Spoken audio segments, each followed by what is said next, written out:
Bismillahirrahmanirrahim. Alhamdulillahirabbil alamin wassalatu wassalamu ala sayyidina wa maulana Muhammad wa ala alihi wa sahbihi ajmain, amma ba'd. Insyaallah kita akan membahas takrifnya usul fikih yang laqabi sekarang. Kalau kemarin membahas takrifnya usul fikih idhofi sebelum jadi nama. Kita masih memandang usul fikih ini tarkib idhofi, susunan terdiri dari mudhof dan mudhof ilaih berupa usul dan fikih. Sebelum jadi nama kita melihat sebagai susunan idhofah. Tapi setelah jadi nama sebuah fan tertentu, kita tidak menganggap itu sebagai mudhof ilaih, sudah sebagai laqab nama. Kayak Abdullah. Sebelum jadi nama murakkab dari abdun dan lafdzul jalalah. Tapi setelah jadi nama enggak, bukan mudhof ilaih, tapi apa? Ya fulan yang bernama Abdullah ini. Maknanya pun berubah. Sebelum jadi nama abdun, hamba Allah, ya Tuhan yang wajib wujud, yang wajib disembah dan memiliki semua sifat kesempurnaan dan suci dari sifat kekurangan. Tapi setelah jadi nama, bukan itu maknanya. Apa Abdullah? Ya fulan ini yang namanya Abdullah, itu namanya. Usul fikih juga begitu. Sebelum jadi nama, ya kayak kemarin, usul maknanya apa, fikih maknanya apa, setelah dimudhofkan apa namanya, apa maknanya. Tapi setelah jadi nama nggak seperti itu. Setelah jadi nama ya udah usulul fikih nggak kita anggap sebagai mudhof ilaih, udah seperti seolah-olah satu lafaz. Tarifnya pun berubah, beda. Ini yang akan disebutkan oleh Imam Haramain sekarang. Qala al-mu'allif radhiyallahu ta'ala anhu wa nafa'ana bi bilumihi fid darain amin ya rabbal alamin. Wa usulul fikhi. Matanya dulu. Apa usulul fikhi? Turukuhu ala sabilil ijmal. Ini takrifnya usul fikih yang di Waraqat. Turukuhu ala sabilil ijmal. Turukuhu ay adillatuhu. Turukuhu. Dalil-dalilnya fikih secara global. Ini usul fikih. Turukuhu ala sabilil ijmal. Dalil-dalilnya fikih secara global. Satu. Kemudian lompat, antum lihat matanya aja. Antum lihat matan yang di dalam kurung itu. Jauh kan ya? Lompatnya jauh. Turukuhu ala sabilil ijmal. Ini satu. Kemudian wa kaifiyatul istidlal biha. Cara kita menggunakan dalil tadi itu. Cara ya apa kita menggunakan dalil. Menggunakan dalil ini untuk menggali hukum. Itu dijelaskan caranya. Jadi isinya usul fikih itu satu, menjelaskan apa saja yang bisa dijadikan dalilnya fikih secara global. Dalil-dalil fikih secara global, bukan terperinci, tapi dalil-dalil fikih secara global. Misalnya dalilnya fikih secara global itu Quran, bisa dijadikan dalilnya fikih. Tanpa kita memandang Quran ayat yang mana, enggak, pokok Quran itu bisa jadikan dalil fikih. Quran, hadis, ijma, qiyas. Nah, kayak gitu itu. Dan nanti kaidah-kaidah yang global-global. Kalau ada amr dalam Al-Qur'an, amr apapun, maka ya dulu alal wujub. Kalau ada nahi dalam Al-Qur'an dan hadis, nahi apapun, maka ya dulu alat tahrim lainnya. Dalil-dalil kaidah-kaidah global yang bisa kita gunakan untuk menggali hukum fikih. Bukan hanya dalil, gampangnya dalil ini komposisi bahan. Bahannya fikih. Orang punya bahannya gulai, apa mesti bisa masak gulai? Enggak, harus belajar cara mengolahnya. Lah, usul fikih juga itu. Wa kaifiyatul istidlal biha ay bil adillah tadi itu, bituruk tadi itu. Cara menggunakan dalil. Jadi, dalilnya apa saja, bahannya apa saja, kemudian cara masaknya. Gulai bahannya ini. Cara masaknya gimana? Lah, ini kedua. Beda kan? Bahan dengan cara masak, cara ngolah beda. Usul fikih itu isinya. Dalil-dalilnya fikih secara global, kemudian kedua, cara penggunaan dalil tersebut. Ketika ta'arud misalnya, hadis dan Quran terjadi ta'arud, maka bagaimana kita harus menyikapinya? Kita tahu hadis bahannya fikih, Quran, ayat Quran bahannya fikih. Tapi kalau yang satu menunjukkan halal, satunya menunjukkan haram, ya apa ini? Kita ngamalkan hadis, ninggalkan ya Quran. Kita pakai Al-Quran, meninggalkan hadis. Padahal dua-duanya harus kita pakai. Lalu ya apa ini ta'arud? Nah, ini diajari nanti. Apa caranya ketika seperti itu? Cara menyikapinya sebagai seorang mujtahid bagaimana? Itu diajari di usul fikih. Jadi usul fikih ilmunya mujtahid ya. Ilmunya mujtahid. Tapi yang bukan mujtahid dapat manfaatnya juga nanti. Nah, nanti dari daras-daras kita akan memahami apa manfaatnya usul fikih untuk kita. Ilmunya mujtahid aslinya, tapi juga manfaat untuk muqallid. Itu. Wa kaifiyatul istidlal biha. Udah dua aja. Kalau Imam Haramain di Waraqat menjelaskan bahwa usul fikih itu isinya dua. Menjelaskan ilmu yang menjelaskan dalil-dalilnya fikih, kemudian cara menggunakan dalil tersebut. Cara penggunaan dalil itu untuk bisa menghasilkan hukum yang sesuai dengan dhonnya. Nah, ini usul fikih. Usul fikih. Tapi sebenarnya ada poin ketiga dari usul fikih. Apa? Wahalu mustafidiha. Keadaan, artinya syarat-syarat orang yang bisa menggunakan dalil. Orang setelah diajari penggunaannya, tidak semua bisa. Orang tahu bahannya gulai, kemudian diajari caranya masak gulai. Apa semua enak hasilnya? Belum tentu. Belum tentu. Ada syarat, orang yang menggunakan dalil itu ada syaratnya. Jadi usul fikih isinya dalil-dalilnya fikih, cara menggunakan dalil, dan syarat-syarat orang yang bisa menggunakan dalil itu, yaitu mujtahid. Syarat-syaratnya mujtahid. Itu isinya usul fikih itu.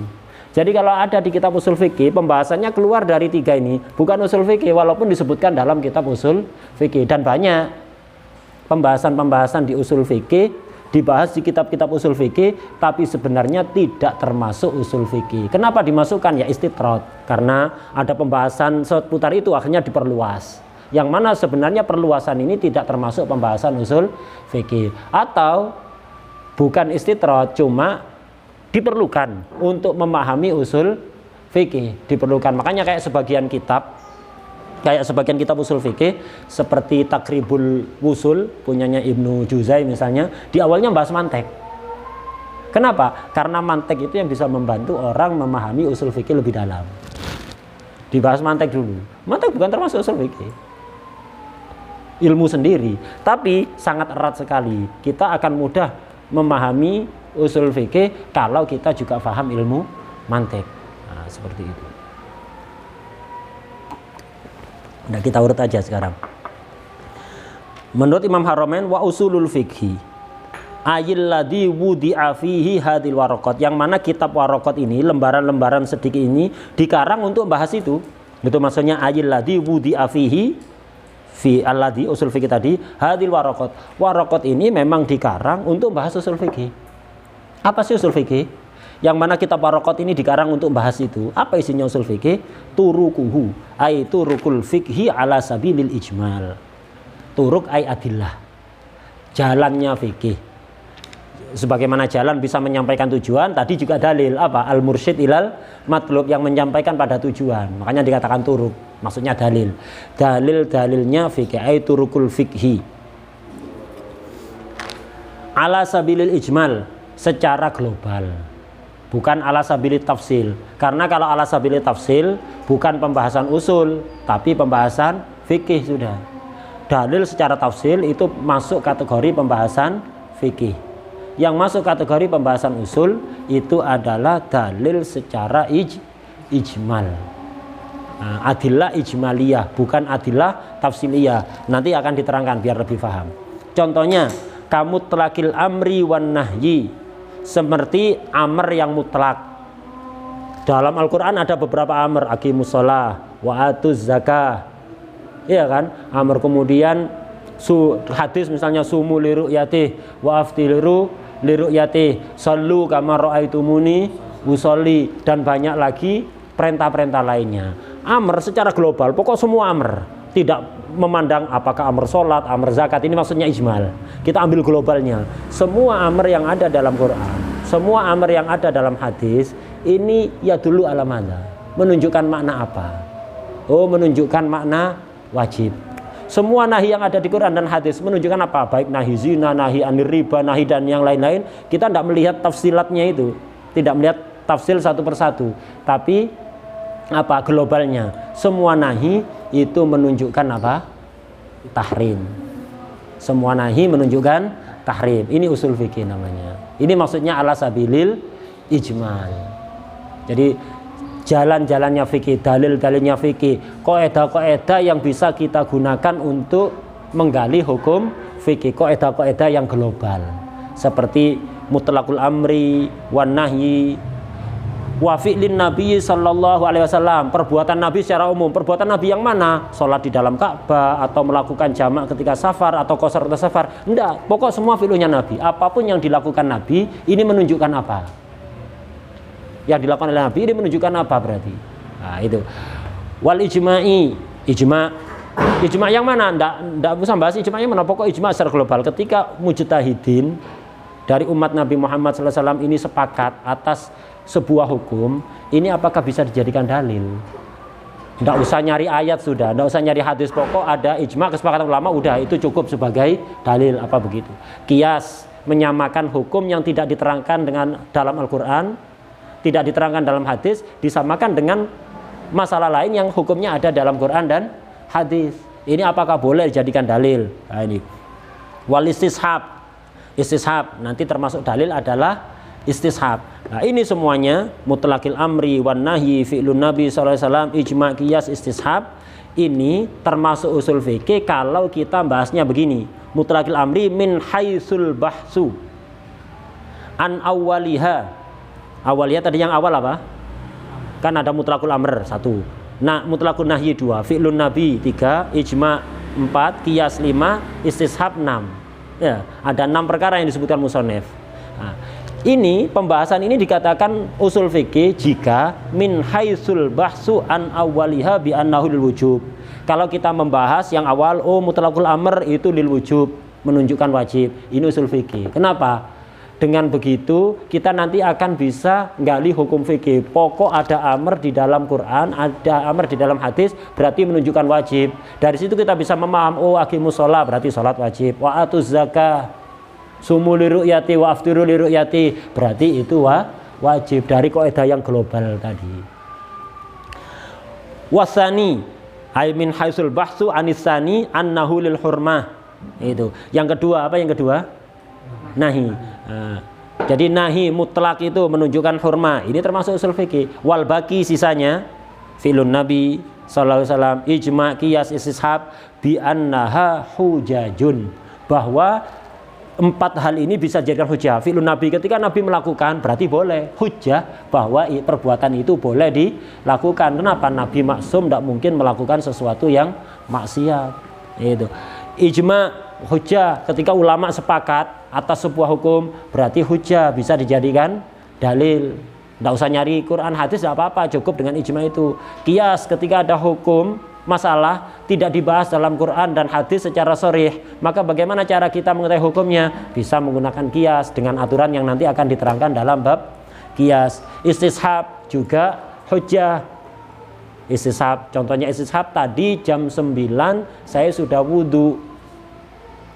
Saya sudah wudhu jam 9, siap-siap mau sholat duha misalnya. Sekarang duhur, masuk waktu duhur mau sholat, lupa.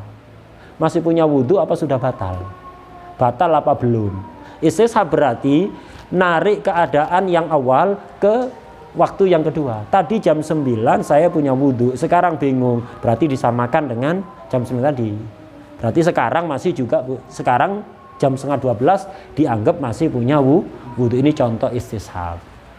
Nanti akan ada pembahasan, tidak usah kita detailkan, percuma. Nanti ada babnya sendiri istishab itu. Nah ini wa ghairi dzalika mimma sayati, dan lain-lain yang nanti akan diterangkan oleh musannif. Kaidah-kaidah global yang akan diterangkan. Kalau ada dalil am dan dalil khos bagaimana? Itu. Kalau ada dalil mutlak dan muqayyad bagaimana?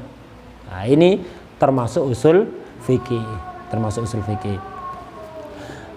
Termasuk juga ma'ama yata'allaqu bihi, dan semua yang berkaitan dengan ini usul fikih.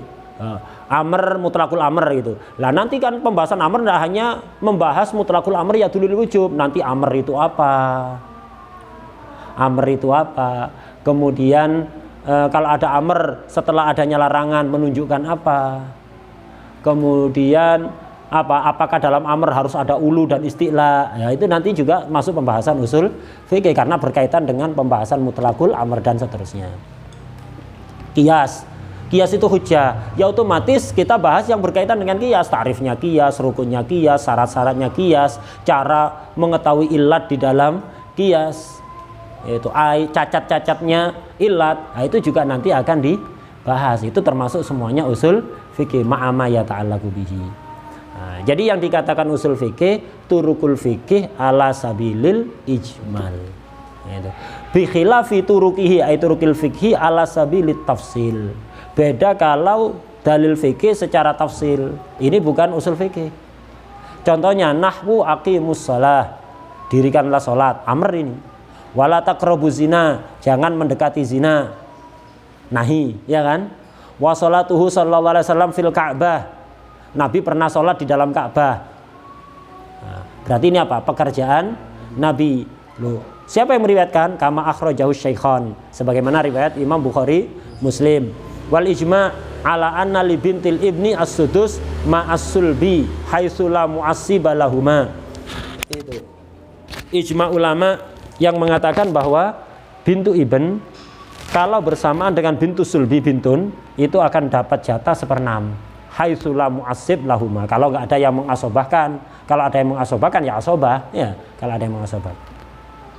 Wa qiyasul burri alal aruz, ini kebalik ini. Harusnya wa qiyasul aruzi alal bur. Nah, contohnya kias ini, mengkiaskan beras kepada bur. Beras dikiaskan pada bur, dikiaskan dalam hal apa? Simtina ibai ba'dihi bi ba'din illa mislan bi mislin yadan biyadin. Beras disamakan dengan bur dalam hal tidak boleh menjual sebagian beras dengan beras yang lain, menjual sebagian bur dengan bur yang lain, kecuali mislan bimislin, harus sama wazan atau kelnya, tergantung yang dipakai di zaman Rasulullah, wazan atau kel sallallahu alaihi wasallam. Ya dan biat harus takobut dan hulul, harus tamasul, hulul dan takobut. Bur ada nas dalam hadis, terus tidak ada nasnya, karena itu dikiaskan kepada bur ini. Kama rawahu Muslim, seperti riwayat Imam Muslim. Wastishabut toharoh liman syakka fi baqaiha. Kita menarik hukum toharoh bagi orang yang ragu tentang tetapnya toharoh. Tadi jam 9 sudah wudhu, sekarang ragu, 11:30 ragu, masih toharoh apa enggak? Kita tarik toharoh yang ada dalam jam 9 tadi, kita katakan oh masih tetap sampai sekarang. Dengan dasar apa? Istishab. Ini semua masalah-masalah ini falaisat min usulil fikhi. Pembahasan seperti ini bukan usul fikih, tapi apa? Fikih. Pembahasan seperti ini pembahasan fikih, bukan usul fikih. Wa in dzukira ba'duha fi kutubihi ay kutubu usulil fikih. Walaupun sebagian contoh-contoh ini disebutkan dalam kitab-kitab usul fikih, tapi tamsilan saja sebagai contoh. Usul fikih itu apa? Tidak harus membahas contoh, yang penting kaidah global. Contoh bukan termasuk, cuman beberapa kitab usul menyebutkan contoh untuk memahamkan. Tapi sebenarnya bukan tugasnya usul fikih. Usul fikih tidak usah bahas contoh, langsung saja kaidah global. Kalau ada amr bagaimana, kalau ada nahi bagaimana, kalau hukum tidak ditemukan nasnya bagaimana, kalau ada ulama sepakat itu berarti apa. Kalau Nabi pernah melakukan perbuatan seperti ini berarti menunjukkan apa, global aja. Tidak harus memberikan contoh sholat di dalam Ka'bah, perintah misalnya aqimus sholat, perintah sholat, larangan misalnya wala taqrabu zina. Tidak, pokok global toh. Itu tugasnya usul fikih. Membahas contoh-contoh tertentu langsung pada masalah-masalah tertentu itu bukan pembahasan usul, tapi pembahasan fikih. Loh, kok banyak disebutkan di kitab-kitab usul? Iya, hanya untuk mencontohkan kaidah saja. Bukan berarti masuk usul fikih. Tidak semua yang disebutkan di usul fikih itu berarti fikih. Sebagaimana tidak semua yang disebutkan dalam kitab nahwu itu nahwu. Kadang-kadang nahwu bahas tasawuf, iya kan? Kadang-kadang di nahwu juga bahas tasawuf. Tidak semua di kitab fikih itu fikih. Kadang-kadang cerita, ya kan, diselingi dengan cerita, kadang-kadang dengan kisah-kisah, kadang yang nggak ada hubungannya dengan fikih. Lah biasa kayak gitu.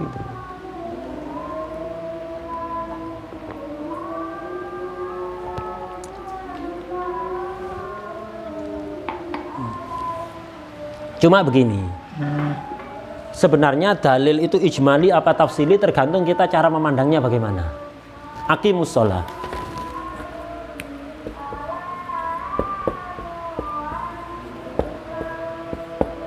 Ini dalil tafsili apa ijmali? Dalil tafsili apa ijmali? Tergantung kita. Kalau kita memandang aqimus sholat ini isinya adalah perintah tentang sholat. Jadi ini Allah memerintahkan kita melakukan sholat.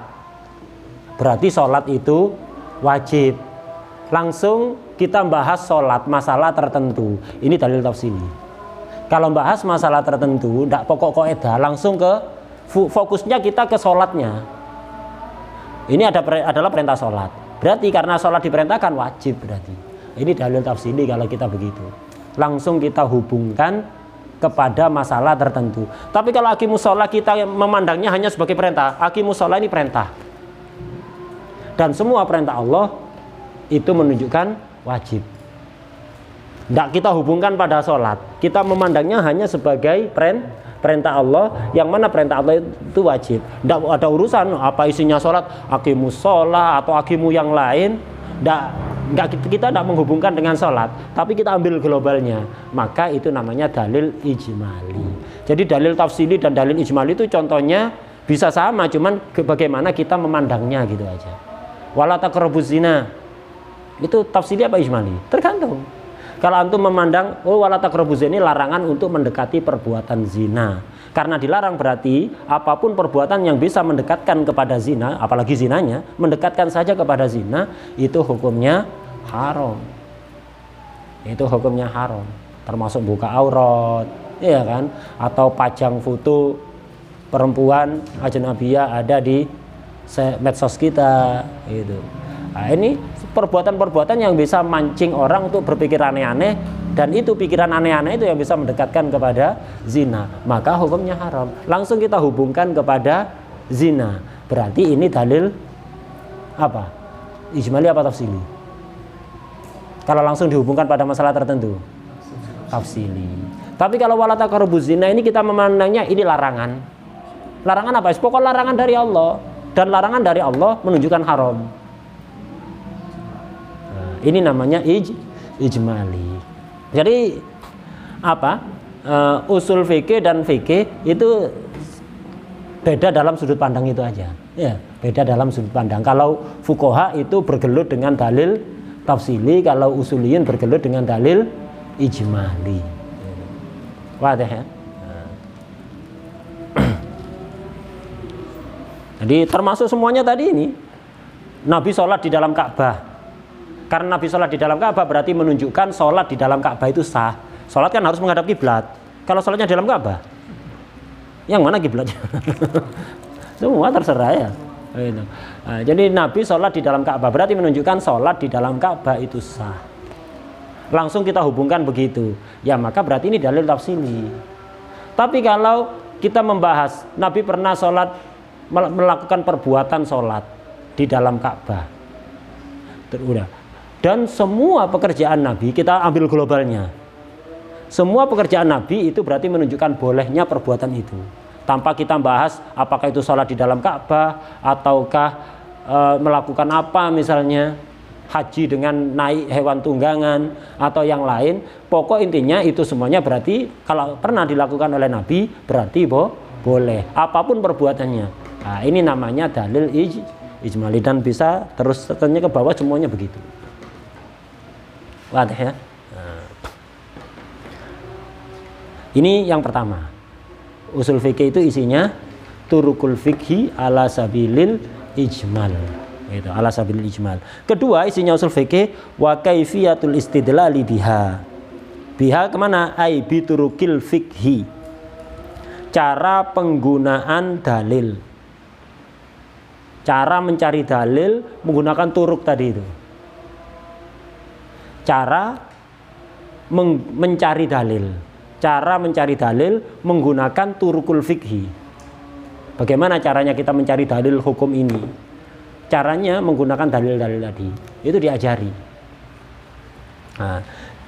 Wa kaifiyatul istidlal biha ay bi turukil fikhi.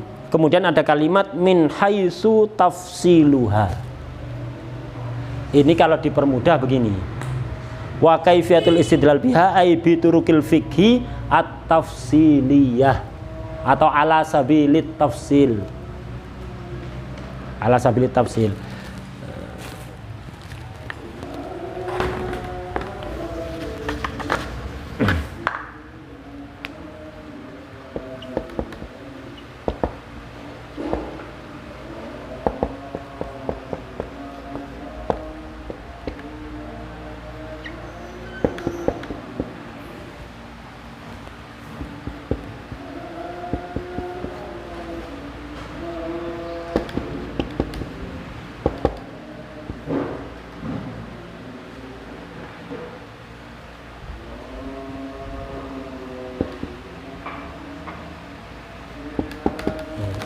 Jadi kalau yang di atas turukul fikih ala sabilil ijmal. Kalau yang bawah turukul fikih ala sabilit tafsil. Jadi pembahasan usul fikih itu apa? Pertama bahas turukul fikih secara global. Dalil-dalilnya fikih, kaidah-kaidah yang bisa mengantarkan kita pada fikih secara global saja. Kaidah-kaidah global, dalil-dalil global yang bisa menyampaikan kita pada fikih. Ini satu. Kedua, isinya usul fikih, cara istidlal, tolabud dalil. Tolabud dalil menggunakan turuk tadi itu. Menggunakan kaidah-kaidah tadi ala sabilit tafsil. Dengan kaidah-kaidah ala sabilit tafsil. Artinya apa? Ketika kita menggunakan dalil, maka kita bicara dalil tafsili. Kita bicara dalil tafsili. Kapan? Mencari dalil menggunakan dalil tafsili inda ta'arudiha, ketika terjadi ta'arud, ketika terjadi pertentangan antara satu dalil dengan dalil lainnya. Kenapa kok harus fikih ala sabilit tafsil? Yang bisa terjadi ta'arud itu dalil tafsili. Kalau dalil ijmali tidak terjadi ta'arud, tidak ada ta'arud antara dalil ijmali. Nggak bakalan terjadi ta'arud antara dalil ijmali. Mungkin terjadi ta'arud itu antara dalil tafsili dengan dalil tafsili lainnya. Kayak begini. Sumu Ramadan. Wala tasumu Ramadan. Sumu Ramadan. Satu. Kedua, wala tasumu Ramadan. Kalau kita langsung hubungkan dengan puasa Ramadan, lakukan puasa di bulan Ramadan. Satunya melarang puasa di bulan Ramadan. Ta'arud apa enggak? Ta'arud. Ta'arud kalau kita hubungkan langsung ke Ramadan. Tapi kalau sumu Ramadan wala tasum Ramadan, sumu ini amr, wala tasumu nahi. Ada ta'arud? Ada ta'arud? Ta'arud apa? Enggak ada. Kalau kita memandang secara global saja. Sumu Ramadan wala tasumu Ramadan. Sumu Ramadan ini amr. Amr ya dulu alal wujub. Amr apa? Pokoknya amr. Amr ya dulu alal wujub. Wala tasumu Ramadan nahi. Nahi apa? Bukan nahi. Ala sabil ijmal, nahi, dan nahi menunjukkan tahrim. Ada ta'arud di sini. Ya enggak, memang secara kaidah itu ada kaidah amr, ada kaidah nahi, enggak ta'arud. Dua kaidah yang berbeda, enggak ta'arud tapi enggak bertentangan. Apanya yang bertentangan? Belum bertentangan, iya kan? Nah, jadi dalil ijmali enggak bertentangan. Makanya di sini kita katakan wa kaifiyatul istidlal bihanya kan rujuk ke turukul fikhi. Tapi turukul fikhi yang di atas ala sabilil ijmal. Di sini biha turukul fikhi tapi yang ala sabilit tafsil. Makanya disebut min haitsu tafsiluha. Jadi cara menggunakan dalil secara tafsili. Itu cara menggunakan dalil, cara penggunaan dalil secara tafsili, cara penggunaan dalil tafsili itu. Karena itu yang bisa ta'arud, indah ta'arud ya. Ketika ta'arud ya apa? Ketika ada dalil satunya am, satunya khos, maka bagaimana cara menyikapi? Kita bisa melihat ini am, ini khos ketika dihubungkan dengan masalah tertentu, iya kan? Nah itu. Ini mutlak, ini muqayyad, bagaimana cara menyikapi? Ini menunjukkan halal, ini menunjukkan haram, bagaimana cara menyikapi? Nah, ketika ta'arud itu diajari nanti. Diajari. Jadi cara menyikapi dalil ketika ta'arud ada rumusnya, enggak sesederhana yang dibayangkan oleh sebagian orang. Jadi usul fikih memahami kaidahnya tok sudah perlu kerja keras, apalagi prakteknya. Jadi enggak ngawur. Ulama itu dalam berijtihad itu enggak ngawur, ada kaidah yang harus dipatuhi. Jadi enggak ada ceritanya ulama mujtahid berijtihad mengikuti hawa nafsu, itu enggak ada ceritanya. Semua terikat oleh kaidah ketika ta'arud harus bagaimana, bukan milih satu dalil yang sesuai dengan selera, enggak, ngikuti aturan yang ada. Ngikuti aturan yang ada. Nah, ini isinya usul fikih yang kedua, wa kaifiyatul istidlal biha ai bi turukil fikhi min haitsu tafsiluha inta ta'arudiha. Jadi cara penggunaan dalil tafsili, dalil-dalil fikih secara tafsil ketika terjadi ta'arud. Kok bisa ta'arud? Dalil dengan satu dalil, bukankah semuanya dari Allah? Iya kan? Quran dari siapa? Allah. Hadis sama dari Allah. Rasulullah SAW wa ma yantiqu anil hawa in huwa illa wahyun yuha, yang dari Nabi juga dari Allah. Kok bisa ta'arud? Kok bisa ta'arud? Mencela-menceli gampangan ini. Kalau orang kan aib itu kan ya. Nah, ini likauniha dhonniyah. Bisa terjadi ta'arud antara dalil tafsili itu karena dalilnya bersifat dhonni. Kemarin kan diterangkan ada istilah qot'i, ada dhonni. Kalau qot'i pasti. Dalil yang qot'i tidak bisa ta'arud. Dua dalil yang sama-sama qot'i tidak mungkin ta'arud. Dalil qot'i maknanya jelas, qot'i dalalah, qot'i subut, qot'i dalalah. Bertentangan dengan dalil lain yang sama-sama qot'i subut dan qot'i dalalah. Mustahil, tidak bakalan nemu. Antum nyari tidak bakalan nemu. Quran awal akhir, hadis semuanya antum teliti tidak bakalan nemu. Ada dalil sama-sama qot'i subut, qot'i dalalah kok bertentangan, tidak ada ceritanya. Yang terjadi pertentangan itu ketika dalil yang sifatnya dhonni. Dalalanya dhonni. Oh, ayat ini menunjukkan A, secara dhon tidak yakin. Ayat ini menunjukkan B, secara dhon tidak yakin. Jadi sama-sama dhon bertentangan. Ini yang mungkin terjadi. Dan itu yang menyebabkan khilafnya ulama. Hakikatnya ada ta'arud apa enggak? Hakikatnya tidak ada ta'arud. Yang ta'arud itu berdasar pemahaman kita. Pemahaman kita, akal kita memahami adanya ta'arud. Kenapa? Kita tidak mengetahui hakikatnya. Hanya dhon saja. Kita belum nyampe pada ilmu, tapi hanya mencapai pada dhon. Sehingga kita dhon terjadi ta'arud.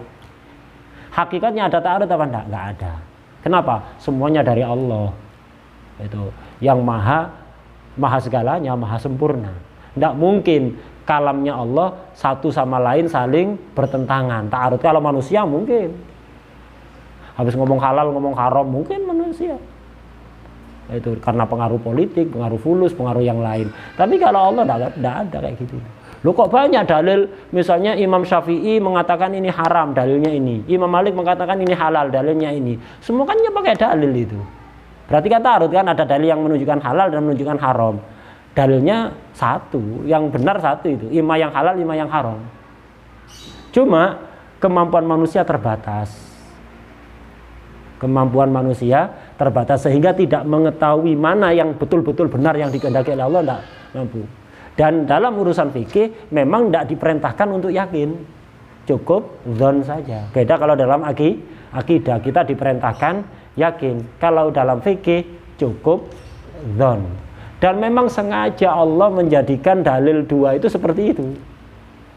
Satunya mengarah sepertinya menunjukkan haram, satunya mengarah sepertinya menunjukkan halal. Ada hikmahnya, di antara hikmahnya apa? Terjadi khilaf ulama. Tidak semua orang bisa diharam-haramkan. Ya kan? Ada orang yang nggak bisa. Nah, karena itu terjadi khilaf ulama.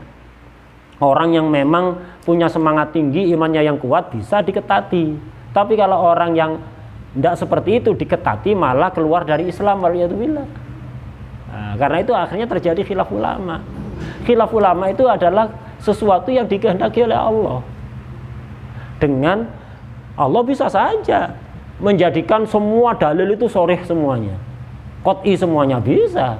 Allah menjadikan dalil semuanya qot'i sehingga tidak ada khilaf ulama, bisa. Tapi Allah paham manusia itu model-model. Ya, manusia itu model-model. Ada yang seneng kalau salat taraweh nyari yang tarawehnya khataman Quran. Ada yang model kul huwallahu ahad semuanya. Ngambil kul a'udzu birabbil falaq jerit-jerit. Ya. Ada yang macam-macam, ada yang tengah-tengah. Nah, itu Islam ini kan sholeh likulli zamanin wa makanin. Layak untuk diterapkan di mana saja. Bisa untuk siapa saja. Karena itu Allah menghendaki dalil juga seperti itu, tidak semuanya tegas qot'i seperti ini. Biar apa? Biar terjadi khilaf.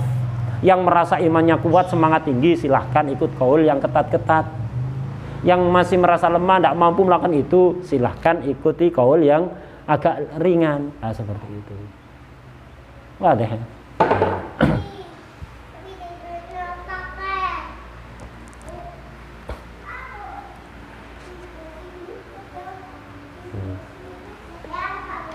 Likaunnya ini. Nanti kita bahas. Nanti ada apa? Di usul itu ada bab ta'arud. Ada bab ta'adul wa tarojih. Itu ada bab itu. Itu membahas apakah dalil qot'i dan qot'i sama bisa ta'arud, qot'i dan doni bisa ta'arud. Nah, jawabannya nanti dibahas. Tidak mungkin dalil sama-sama qot'i ta'arud, tidak mungkin. Antum nyari satu aja tidak bakalan nemu.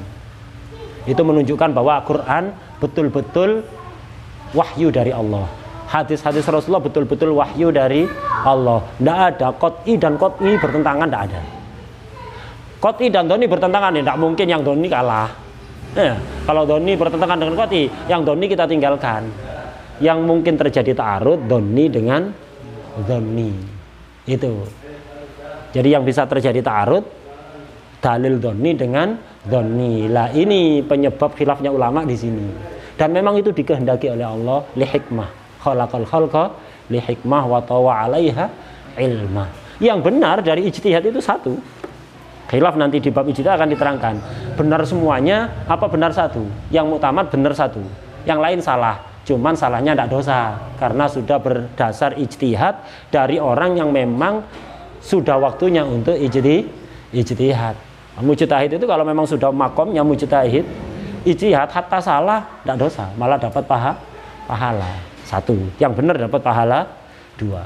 Nah, nanti akan diterangkan di bab ijtihad. Nah, jadi ai bi turqil fiqhi wa kaifiyatul istidlal biha ai bi turqil fiqhi min haitsu tafsiluha inda ta'arudiha. Kenapa bisa terjadi ta'arud? Ini ilatnya likauniha dhonniyah. Karena dhonni bisa ta'arud. Ya apa contohnya kaifiyatul istidlal itu? Min taqdimil khas alal am. Nanti kalau ada dalil khas dan dalil am didahulukan yang khas, yang am harus ditaksis. Nanti ada babnya nanti. Wal muqayyad alal mutlaq. Yang muqayyad lebih didahulukan dari yang mutlak. Kalau ada dalil mutlak dan muqayyad, yang mutlak harus dikoyiti dengan yang muqayyad wa ghairi dzalik dan lain-lain. Nah, terus ini yang ketiga sekarang, isinya usul fikih yang ketiga ini. Enggak disebutkan secara sharih oleh Imam Haramain, tapi ya otomatis wa kaifiyatul istidlal biha. Tadi dikatakan kaifiyatul istidlal biha, cara penggunaan dalil usul fikih ketika terjadi ta'arud, bagaimana cara menyikapi dalil-dalil itu. Tajurru. Kaifiyah itu tajurru, menarik kita, itu mengajak kita ila sifati man yastadillu biha. Mengajak kita untuk membahas sifat-sifat, sifat maksudnya syarat-syarat orang yang bisa menggunakan dalil. Syarat-syarat orang yang bisa menyikapi pertentangan dalil tadi. Otomatis itu. Kalau ada yang kalau ada cara masak, otomatis kita juga harus membahas orang yang masak. Percuma kan cara masak tapi nggak ada yang masak. Karena itu perlu dibahas. Syarat-syaratnya orang yang menggunakan dalil. Wahuwal mujtahid. Nah, itu mujtahid. Fahadhihi salasa hiyal fan al musamma bi usulil fikhi. Tiga perkara inilah yang disebut dengan usul fikih. Ini fan usul fikih ya tiga ini isinya. Dalil-dalil fikih secara global, kaidah-kaidah secara global, kemudian cara menyikapi dalil-dalil ketika terjadi pertentangan, kemudian syarat-syarat orang yang istidlal, yaitu mujtahid. Ini isinya usul. Tidak keluar dari ini sudah. Isinya usul yaitu dalil-dalil nanti dibahas Quran, kitab, as-sunnah, ijma', qiyas. Ini dalil yang mutafaq alaih. Nanti ada dalil yang mutalafeh, istishab, al-akhdhu bi aqalli makil, al-akhdhu bil uruf, itu. Kemudian al-istihsan, al-akhdhu bi qauli sahabah, malu ahlul Madinah, kemudian sadud dara'i, maslahah mursalah. Ini dalil-dalil yang mukhtalaf. Ini semuanya masuk kategori ini. Kitab, sunnah, ijma', qiyas. Semua pembahasan kitab, sunnah, ijma', qiyas. Kemudian istishab, istihsan, al-akhdhu bi aqalli makil, amal ahlul Madinah dan yang lain-lain masuk ke sini. Nanti setelah selesai ini masuk pembahasan kedua, kaifiyatul istidlal biha, yaitu nanti bab ta'adul wat tarojih. Ketika terjadi ta'arud antara dalil yang begini dan yang begini, itu bagaimana cara yang semestinya. Nah, itu masuk ke sini. Nanti terakhir di usul fikih setelah bahas itu semuanya akan dibahas bab ijtihad. Bab ijtihad akan diterangkan siapa yang dikatakan mujtahid, apa syaratnya mujtahid. Kemudian juga karena ada mujtahid, kebalikannya muqallid dibahas juga. Muqallid, siapa muqallid, apa kewajiban muqallid, dan aturan-aturan tentang taklid nanti akan dibahas. Itu isinya usul fikih 3 itu sudah. Jadi isinya usul fikih tiga itu. Wadah ya? Fahadhihi salasah yalfan al-musamma bi usulil fikih. Yang disebut dengan usul fikih, dasarnya fikih. Kenapa kok disebut dasarnya fikih? Li tawaqqufil fikhi alaihi alal usul. Karena fikih tergantung tiga ini, tanpa tiga ini tidak bakalan ada fikih. Jadi bisa ada fikih, harus ada bahan, cara pengolahan, dan yang ngolah, baru bisa jadi fikih. Itu. Cara pengolahan, bahan-bahannya apa, kemudian cara ngolahnya, dan orang yang ngolah, baru bisa jadi fikih. Nah, yang sudah makomnya silahkan ijtihad sendiri, ngolah sendiri. Yang belum makomnya tinggal menikmati saja. Jadi intinya di sini bisa kita paham, usul fikih ini ilmunya siapa? Mujtahid, untuk menghasilkan hukum fikih dari sumbernya. Lah terus kita ngapain belajar usul fikih? Ilmunya mujtahid, ada manfaat yang kita bahas. Kita dapatkan. Yang paling tujuan nomor satu dari usul fikih ya ini. Tapi ada manfaat lain. Di antaranya orang yang mendalami fikih tanpa punya basic usul fikih itu kurang, pemahaman fikihnya lemah. Pemahaman fikihnya lemah. Kalau tidak punya usul fikih, lemah fikihnya. Hatta dia hafal mutawalat, pemahamannya lemah. Tapi kalau dibarengi dengan usul fikih, memperkuat fikihnya, hatta muqallid. Dan itu terbukti. Orang yang alim fikih, banyak hafalnya dalam furu' fikih, tapi tidak punya pemahaman usul, lemah. Dan kesulitan ketika ditanya masalah-masalah yang nggak ada nas shorih di fikih, kesulitan. Tapi kalau punya usul fikih dibarengi dengan fikih yang luas, dalam, itu nanti lebih mudah untuk menjawab masalah-masalah baru yang tidak ada nas shorih di fikih. Kenapa? Dia punya malakah nanti. Punya karakter fikih. Fikihnya menjadi karakter dia, mendarah daging. Karena itu lebih terbantu untuk menjawab masalah-masalah yang tidak ada nas shorih. Gitu. Orang yang hanya fikih toh usulnya nggak ada, nanti ketika imma dia tidak berani jawab sama sekali masalah yang nggak shorih, atau berani jawab ngawur. Jawabnya ngawur. Kias-kias sembarangan, tidak ngerti aturannya kias, akhirnya melakukan kias-kias sembarangan. Akhirnya jadinya kias badinjan. Jadi ada istilahnya kias badinjan. Dulu itu apa? Ada orang jualan telur, pedagang telur sama pedagang terong. Yang pedagang telur ini namanya dagang telur, hati-hati kan ngangkatnya karena takut pecah. Kalau pecah rugi. Nah, dia ngangkat ke mobil pick up itu, diangkat pelan-pelan, ditatanya juga pelan-pelan, naruhnya pelan-pelan, pokoknya serba pelan-pelan, penuh kehati-hatian, biar nggak ada yang pecah. Nah, ini. Satunya lagi penjual terong, namanya terong, dilempar-lempar tidak apa-apa. Jadi dia naikkan terong dari bawah ke atas mobil, lempar-lempar aja, cepet. Yang telur lama tidak selesai-selesai. Dia enak banget temenan ini. Sohibana yang jualan terong ini tinggal ngelempar-ngelempar aja, lama perlu kehati-hatian, ngangkatnya hati-hati, naruhnya hati-hati, natanya hati-hati. Ini nggak usah ditata, ditumpuk-tumpuk, lempar-lempar gitu aja. Sana niru biar cepet selesai. Akhirnya dilempar-lempar, jadinya telur ya hancur semuanya. Akhirnya muncul makalah ancor pesena telur. Telur dikiaskan dengan terong, kias badinjan istilahnya ya, kias badinjan. Atau kias himari. Tidak pakai kaidah kayak himar, tidak pakai kaidah bertindak, tidak pakai kaidah kias himari, ngawur, malah tambah ngawur. Usul fikih ini, fikih yang luas dan dalam dibaring usul fikih itu justru membuat orang itu hati-hati. Fikih tok dalam tanpa usul fikih, imma yaitu tadi tidak bisa jawab udah kalau menghadapi masalah yang ada nas shorih, iman tidak bisa jawab kalau dia warok, kalau dia hati-hati, atau ngawur kalau tidak hati-hati, merasa sudah alim fikih semuanya bisa dijawab, akhirnya pakai kias himari atau kias badinjan tadi, ngawur karena tidak usul fikih. Yang ngawur juga biasanya alim usul tapi tidak ada fikihnya, ini juga ngawur, merasa mujtahid merasa udah sekelas dengan Imam Syafi'i. Imam Syafi'i ijtihad, manusia juga sama-sama bisa salah, sama-sama manusia. Hum rijal wa nahnu rijal. Hum rijal wa anta la tusawi nisfa riyal. Hum rijal wa anta la tusawi nisfa rial, tidak nyampe setengah rial harga ini. Mau niru Imam Syafi'i. Nah, itu. Jadi yang ngawur itu biasanya alim usul, banyak terbukti itu. Alim usul tapi nggak ada fikihnya. Karena itu usul itu penting untuk memperkuat fikih. Jadi ya jangan tinggalkan fikih. Jadi fikihnya yang diperluas, diperdalam. Usul kita belajar untuk memperkuat fikih kita. Saya Muhammad Amin Singkiti kemarin waktu datang ke Indonesia, keliling bikin daurah di mana-mana, menekankan pentingnya usul. Untuk apa? Untuk bisa membantu seorang faqih menjawab masalah-masalah kontemporer. Masalah-masalah baru itu tidak bisa dijawab hanya orang yang ahli fikih saja, tidak bisa. Harus orang ahli fikih yang juga punya dasar usul fikih, harus itu. Nggak bisa. Mau nggak bisa. Kalau fikih toh nggak bisa. Usul toh apalagi. Usul toh nggak pakai fikih apalagi. Harus fikih dalam kemudian dibantu. Usul sifatnya membantu memperdalam fikihnya. Makanya jangan hanya usul toh. Nah, fikih dulu yang paling penting. Baru diperkuat dengan usul. Berat ya, memang berat.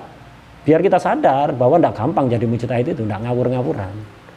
Orang sekarang nganggap repot, makanya banyak yang nyari jalan pintas, kata saya Muhammad Amin. Banyak orang sekarang hanya mempelajari maqasidus syariah. Dikira dengan maqasid dia bisa menjawab semuanya. Enggak, maqasid syariah itu pembahasan mungkin 1% dari usul fikih. Pembahasan sedikit, pembahasan kecil dari usul fikih sekarang dibesar-besarkan seolah-olah maqasid syariah sudah cukup untuk santri zaman sekarang untuk menjawab segala permasalahan. Enggak. Jadi maqasid syariah itu sekarang dijadikan senjata untuk keluar dari Islam dengan topeng Islam. Keluar dari agama dengan bertopengkan agama. Maqasid syariah. Imam Syatibi bapak maqasid, Imam Ghazali adalah pakar maqasid, Imam Izzuddin Abdus Salam pakar maqasid. Iya, mereka pakar maqasid tapi juga pakar yang lain. Itu maqasid tok, kemudian mau jawab segalanya pakai maqasid. Yang bisa menggunakan maqasid itu mujtahid, tidak sembarangan. Walaupun penting juga, bagus untuk muqallid memahami maqasid, penting. Untuk mengetahui hikmah-hikmah syariah saja, jangan digunakan untuk ijtihad. Wadah. Jadi jangan dari sini berarti ini punya mujtahid, akhirnya malas belajar usul. Enggak. Usul penting untuk memperkuat pemahaman fikih. Dan juga usul itu sangat terasa manfaatnya ketika bagi orang-orang yang sering dakwah untuk membentengi dari pemikiran-pemikiran yang menyimpang. Tanpa usul kesulitan nanti. Jadi orang yang bergelut di dakwah untuk membenteng Islam dari pemikiran-pemikiran menyimpang, pemikiran Wahabi, pemikiran Syiah, pemikiran liberal, penting usul. Tanpa usul antum tidak bakalan berdaya. Apalagi tidak punya hafalan hadis. Mereka Wahabi banyak ya walaupun tidak hafal banyak hadis tapi lebih dibanding kita lah. Banyak tahu hadis. Antum tidak punya usul fikih, ya tidak bisa ngapa-ngapain. Tapi dengan usul fikih tinggal balik-balik aja. Omongan mereka dibalik-balik. Tidak usah kita mikir jawabannya. Mereka dibalik, mereka yang suruh mikir, mereka suruh jawab. Jadi sangat penting kalau antum dakwah bentengi Islam dari pemikiran-pemikiran yang aneh-aneh, baik aneh yang terlalu ke kanan atau terlalu ke kiri, ekstrim kanan atau ekstrim kiri, Wahabi, Syiah atau liberal yang semuanya halal, satunya semuanya haram. Dengan usul itu sangat terbantu.